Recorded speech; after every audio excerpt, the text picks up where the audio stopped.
बात करेंगे तो उसके बारे में बात करेंगे। हम करेंगे सांभर में गिरने वाली नदियां। सांभर में गिरने वाली नदियां भाई ये भी क्या है, आंतरिक प्रवाह की नदियां हैं। आंतरिक प्रवाह का मतलब क्या हुआ कि अपने राज्य तक ही क्या रह जाए, वो सीमित रह जाए। ना तो वो अपना जल बंगाल की खाड़ी में ले जाए और ना ही वो जल अपना कहां ले जाए, अरब सागर की ओर ले जाए। ऐसी नदियों को क्या कहते हैं, आंतरिक प्रवाह की नदियां। जब अपन बात करते हैं सांभर झील में गिरने वाली नदियों की, तो मैं बीच में बना देता हूं ये झील।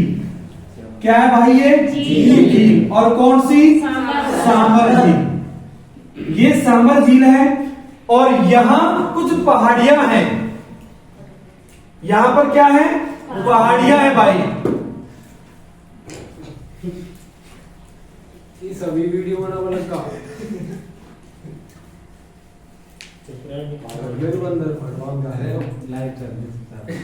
यहां से नदी निकलती है और वो नदी सीधी यहां आती है। ये जो नदियां हैं, ये जो पहाड़ियां हैं, इन पहाड़ियों का नाम है मनोहरपुरा की पहाड़ियां। मनोहरपुरा की पहाड़ियां।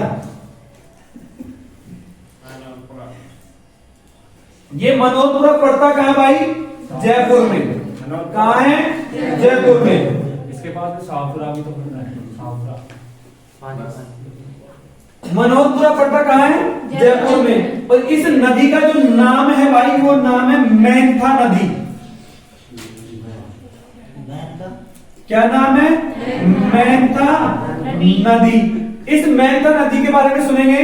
पहला इसका जो बहाव क्षेत्र है, एक तो ये जयपुर, जयपुर के बाद शिखर चली जाती है, ठीक है भाई।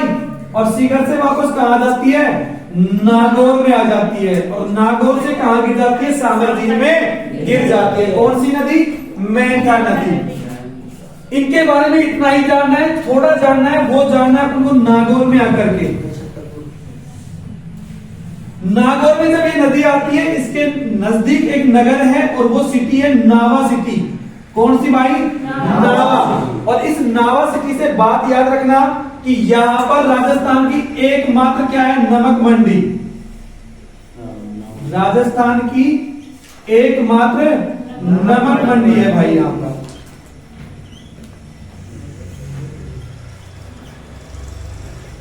दूसरा, इस नागौर में ही अपन एक जगह देखेंगे और वो जगह पड़ती है अपने लूणवा गांव। कौन सा गांव, लूणवा गांव। और इस लूणवा गांव के लिए यह प्रसिद्ध है क्योंकि यहां पर जैन संप्रदाय की प्रधान पीठ है भाई। यह जैन धर्म की, जैन धर्म का केंद्र लिख लेते हैं। जैन धर्म का क्या रहा है, ये केंद्र रहा है भाई।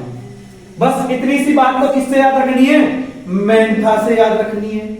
दूसरा सुनना, इसी सांभर में एक नदी आती है नीचे इधर से, और वो स्थान पड़ता है, ये किशनगढ़ की पहाड़ियां पड़ती है इधर भाई। कौन सी पहाड़ियां हैं, किशनगढ़ की पहाड़ियां। किशनगढ़ पड़ता कहां पे है भाई, ये किशनगढ़ अजमेर वाला है। हाँ, अलवर में है वो। किशनगढ़ बास बोला जाता है उसको। और ये जो किशनगढ़ की बात कर रहे हैं, किशनगढ़ की पहाड़ियां, ये कौन सी भाई, कहां पे है, अजमेर में। यहां से नदी आती है, नदी का नाम क्या है भाई, रूपनगढ़। रूपनगढ़ नदी। क्या नाम है, रूपनगढ़ नदी। इसमें भी ज्यादा नहीं पढ़ना, अपन को एक आध बात पढ़नी है। यह जो नदी है अजमेर से निकल करके सीधी कहां गिर जाती है, सांभर में गिर जाती है। इसके बारे में दो तीन बात पढ़नी है। वो ये है कि इसमें एक नगर बसा हुआ है। नगर का नाम है भाई, नगर का नाम है सलेमाबाद। क्या, नगर का नाम क्या है भाई, सलेमाबाद। इस सलेमाबाद को अब नया नाम दे दिया, और नया नाम क्या दिया भाई,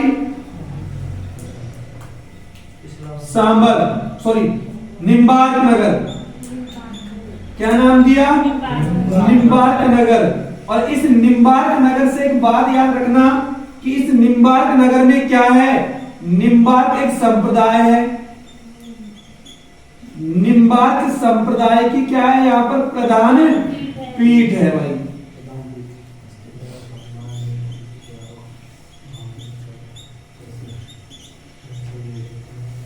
उसके बाद में अपन पढ़ते हैं कि यहां पर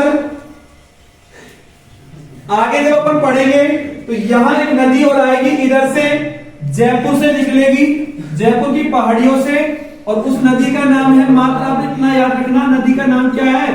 खारी नदी। क्या है भाई? खारी नदी। और एक नदी और आती है जयपुर से ही, उस नदी का नाम है भाई तुतरमती नदी। क्या नाम है? तुतरमती नदी। एक नदी और आएगी शिखर से, वो नदी है कौन सी? बाड़ी। बाड़ी नदी। ये कहां से आती है भाई? शिखर से। ये दोनों कहां से निकलती है? जयपुर की पहाड़ियों से। बस इतने से एक बात याद रखनी है। दूसरा, इस नदी में, इस सावर झील में कुछ नाले गिरते हैं। नाले क्या? वो नदियां ही हैं, लेकिन उनको संज्ञा किसकी दे दी गई है? नालों की संज्ञा दे दी गई है। उन नालों में अपन बात करते हैं, एक नाला तो है त्योंदा का नाला। त्योंदा का नाला या नदी भी कह सकते हैं इसको, ठीक है भाई। दूसरा सुनना, त्योंदा के नाले के बाद में एक आता है जपोल का नाला। जपोल का नाला। एक उसके बाद में अपन पढ़ेंगे, जपोल के नाले के बाद में जो अपना नाम आएगा देवयानी का नाला। देवयानी का नाला। बस इतने से बात बहुत है। ये आपकी क्या है? सांबर में गिरने वाली नदियां। दोबारा सुनना, एक बार फिर बता रहा हूं, इनका मनोरपुरा से एक नदी निकलती है, कौन सी भाई? मेंढा नदी। उद्गम कहां से? मनोरपुरा की पहाड़ियां। मनोरपुरा कहां पड़ता है? जयपुर में। उससे आगे देखेंगे, इस जो मेंढा नदी है, इसका बहाव क्षेत्र कौन कौन से जिले में है? जयपुर, सीकर, नागौर। यह नदी जयपुर में बहती है, सीकर में और नागौर में बहती है। यहां तक कंफर्म है? उसके बाद सुनना, इस नदी पर नागौर में एक सिटी पड़ती है, नावा सिटी। और इस नावा सिटी से याद रखना कि यहाँ राजस्थान की एकमात्र क्या है? नमक मंडी। राजस्थान की नमक मंडी कहाँ है भाई? नावा में। और नावा कहाँ पड़ता है? नागौर में। आगे सुनना, इसी नागौर में इस नदी के किनारे गांव पड़ता है, कौन सा? लूणवा गांव। और यह लूणवा गांव क्यों प्रसिद्ध रहा? क्योंकि यह जैन धर्म का क्या रहा है? केंद्र रहा है। आगे सुनना, इसमें खारी और तुतुरमती जैसी क्या आई है? नदियां आई है। उसके अलावा मूल नदियों में एक नदी कौन सी आई? रूपनगढ़। कौन सी आई भाई? रूपनगढ़। रूपनगढ़ यहां से किशनगढ़ की पहाड़ियों से निकलती है, तो रूपारेल कहां से निकलती है? रूपारेल कहां से निकलती है? उदयनाथ की पहाड़ियों से। हाँ, ये रूपनगढ़ निकलती है किशनगढ़ की पहाड़ी अजमेर से। और इसी नदी पर, इसके किनारे पर एक नगर बसा हुआ है, कौन सा?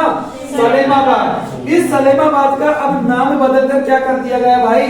निम्बार्क नगर कर दिया गया। और इसे निम्बार्क नगर में निम्बार्क नगर क्यों पड़ा? क्योंकि यहाँ पर क्या है? निम्बार्क संप्रदाय की प्रधान पीठ है। उतार ये पन्ना तो